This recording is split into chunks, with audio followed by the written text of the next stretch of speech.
माझं नाव रघुनाथ बेडराम अरबट, राहणार Akola. Building material सप्लायचा व्यवसाय आहे.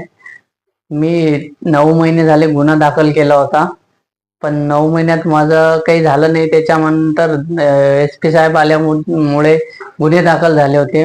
मग परत मी गेलो बरेच वेळेस, पण ते काही आरोपी उचलल्या नाही गेला. कारणच सांगत गेले मला सिव्हिल लाईनवाले. पण नंतर मी अजून त्याला हे दिवाळीच्या दिवशी आंदोलन केलं अर्धनग्न. तर मग PI मॅडम सिव्हिल लाईनच्या मला आश्वासन दिलं की बा 1 तारीख पर्यंत मी तेजस्विनी कानेरकरला अंदर टाकून देईन, सागर कानेरकर जोडून रिकव्हरी करून तुम्हाला 1 तारीख पर्यंत रिझल्ट देणार. पण ते काही झालं नाही. त्याच्यानंतर मी अजून आज 3 तारीखला अजून इशारा दिला आंदोलन करणार म्हणून, की वरून SP ऑफिसून उडी टाकणार. तर मग ते अजून आज मला SDO साहेबांना आणि SP साहेबांना अजून आश्वासन दिलं की बा असं काही करू नका, आम्ही न्याय देणार. आम्हाला हे गोष्ट माहित नव्हती आतापर्यंत, पण असं मला वाटलं की SP साहेब आणि SDO साहेब एक नंबर आहेत.